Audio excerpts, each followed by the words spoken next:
서은영의 슬로우 슬로우 퀵퀵.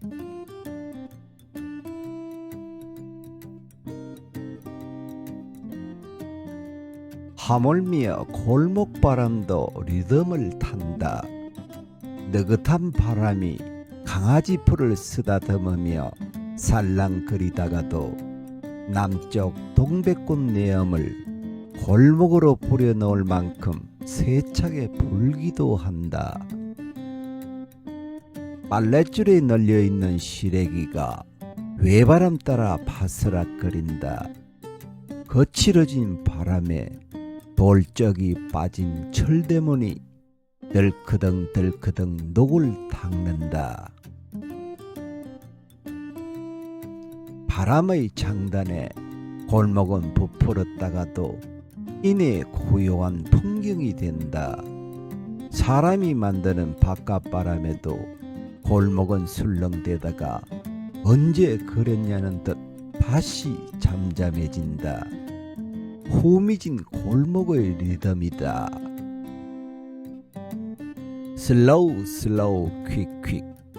휘바람 불듯 바람해야 하는 이 말을 내가 맨 처음 들었던 때는 골목이란 골목을 죄다 이어 나만의 세상을 만들던 어린 날이었다. 바다에서 불어와 골목을 휩쓸다가 숲을 타고 산등선 너머로 사라지던 바람을 뒤쫓는 일이 당시 아이들의 놀이였다. 순간순간 속도를 바꾸는 바람이 어디선가 빈빵 봉지 하나를 데려와 골목을 휘젓기라도 하면 동네 아이들의 머릿속이 고소한 빵 냄새로 가득 차오르곤 했다. 언덕길로 끊일듯 이어지는 골목은 비좁았고 숱한 대문들을 귀처럼 달고 있었어 모르는 게 없는 박물 장수의 가벼운 입처럼 소문들이 넘쳐났고 소문의 주인공 중에는 아버지도 있었다. 아무리 발버둥 쳐도 가족을 근사하는 일이 뜻대로 되지 않았어였을까? 겨우 장만한 단청집이 당신을 안심시켰어일까? 들리는 소문에 아버지가 천바람이 났다는 것이었다. 지쳤던 삶에 처음으로 불어온 산들바람이었을지도 모른다. 한창 뛰어다닐 자식들이 주인집 눈치를 살피지 않아도 된다는 안도감으로 생의 한겨울을 잘 넘긴 스스로에게 선물하듯 사교춤을 배우신 모양이었다.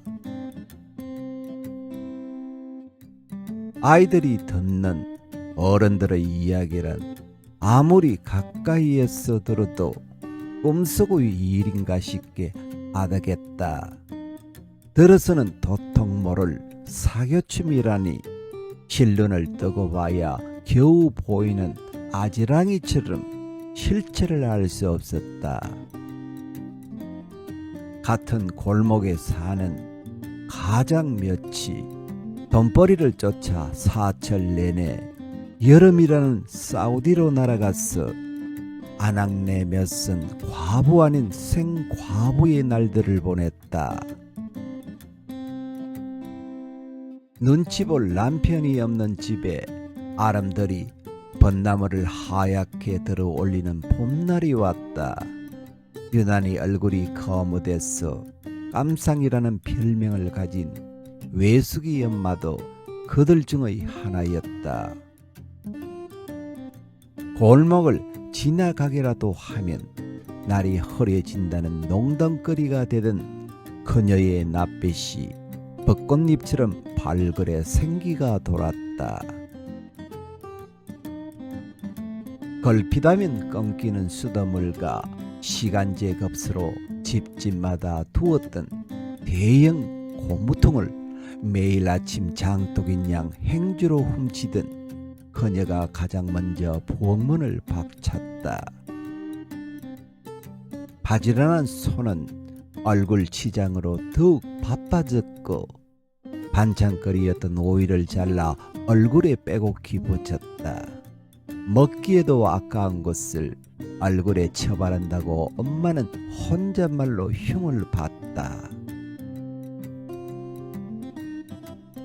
가끔은 꽃무늬 치마를 빼입고 전축이 있는 우리 집에 들르기도 했다. 슬라우 슬라우 퀵퀵 아버지는 그녀 등에 손을 얹고 밀다가 허리춤을 잡아채 당기기도 하면서 가뜩이나 좁은 안방을 돌고는 했다. 서툰 발놀림에 발등이 밟혀도 웃으며 엄하게 몸을 맡긴 채 평소와는 다르게 사뭇 너그럽던 아버지. 그럴 동안에도 엄마는 방구석이나 부엌 기퉁이에 쪼그리고 앉아 도라지 껍질을 도로코 면도날로 까는 부업에 여념이 없었다. 그때 까던 도라지 껍질을 깜상 아줌마로 여겨 살점이 더 깎여 나갔는지 어땠는지 모르겠다. 먼 발치에서 보면서 덥수룩한 파마머리로 몸빼 바지를 걸친 채 평상시처럼 낫기를 맞추기 위해 바삐 움직일 뿐이었다. 엄마의 무던한 반응을 보아버린 탓일까, 나는 아버지의 춤바람이 그리 대수롭지 않은 일이라고 여겼던 것 같다. 멀찍이 떨어져 기껏해야 손만 맞잡고 있는 그뿐이었으니까 빙그르르 몸을 돌릴 때의 그녀가 연보는 꽃잎 같은 치맛단을 활짝 펼쳤다. 봄바람이 방바닥에서도 일었다. 슬로우 슬로우 퀵퀵은 인간이 만들어내는 가장 본능적이고 완벽한 리듬이라고 사교춤 애창론자는 말하지만 이 리듬이야말로 카오스 이후의 지구를 여전히 푸른 지구로 유지하는 자연의 운영체계가 아닐까 생각한다. 세계를 이루고 있는 숱한 생명이 어울려 사는 질서의 운율 말이다. 꽃이 피고 씨앗을 바람에 실려 보내거나 열매를 맺는 일은 아름다운 여정이자 춤이랄 수 있다. 봄이면 목련나무는 묵은 가지마다 솜털 껍질에 쌓인 봉오리를 맺는다.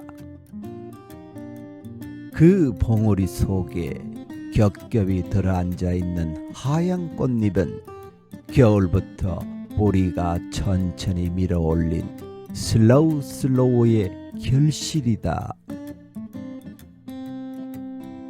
등불 켜듯 환하게 피었다가 철푸덕 바닥으로 꼬꾸라지는 화장은 순식간에 퀵퀵 이루어진다. 일생이 슬로우인 꽃나무는 숱한 퀵들로 이어져 땅에서의 한 사리를 다음 계절로 순환한다. 어떻게 보아도 슬로우 슬로우 퀵퀵 아닌가. 차고 더운 대기의 흐름과 무태 와서 온몸을 내던지는 바다의 무한 반복되는 리듬을 생각한다. 나뭇가지 속 잠든 잎을 깨우는 봄바람이 한여름의 태풍으로, 가을 아침의 서리바람이 겨울날 황소바람으로 옮겨가는 박자를 듣는다. 계곡물로 아다지오로 느긋하던 물결이 어디서는 소용돌이로 포로티시모로 웅장해진다.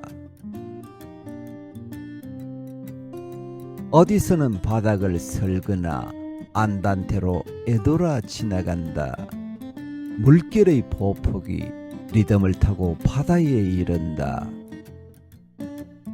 인간은 지구상의 동물 중에서 가장 오랫동안 부모의 보살핌 아래 성장한다.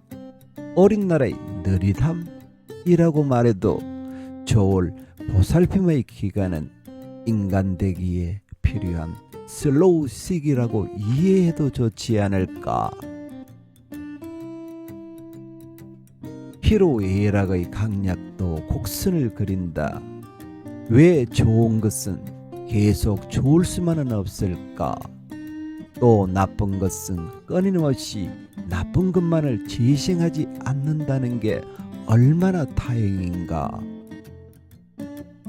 행복과 불행이 오르락내리락 번갈아 움직인다. 행복하다 싶으면 불쑥 불행이 끼어들고 불행하다 싶다가도 호련 행운으로 생의 흐름이 바뀐다. 반쯤의 느림과 다른 절반쯤의 빠름의 되풀이가 일상을 느슨하게 놓았다가 팽팽하게 긴장하게 한다. 아픔 다음엔 빛나는 것들이, 비움 다음엔 다시 찾음이, 지나온 거기와 지금의 여기, 이렇게 서로 다른 폭을 엇갈리거나 마주쳐서 우리는 웃고 우는 무늬를 수놓는다. 아마 그때 깜상 아줌마가 춤을 추지 않았더라면 그녀는 살면서 중심을 잃거나 자기 자신의 리듬에서 낙오했을지도 모른다. 느리거나 빠른 인생의 동선에서 그때 그녀는 어떤 흐름을 탔던 걸까? 이제 아버지는 겨울바람도 일지 않는 안방에서 리모컨을 오르락내리락 돌리며 얼마 남지 않을 여성의 슬로우 기간을 보내는 중이다. 결국 슬로우 퀵퀵의 리드미컬함이 나를 지금에 다다르게 한 주역이다.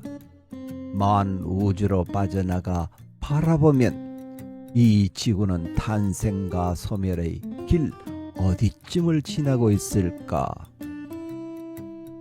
어제와 오늘을 닫고 연 공전과 자전, 밀물과 설물, 눈앞에서 펼쳐지는 밤과 새벽과 한낮을 우리는 느긋함과 단호함, 부드러움과 박력으로 살아낸다.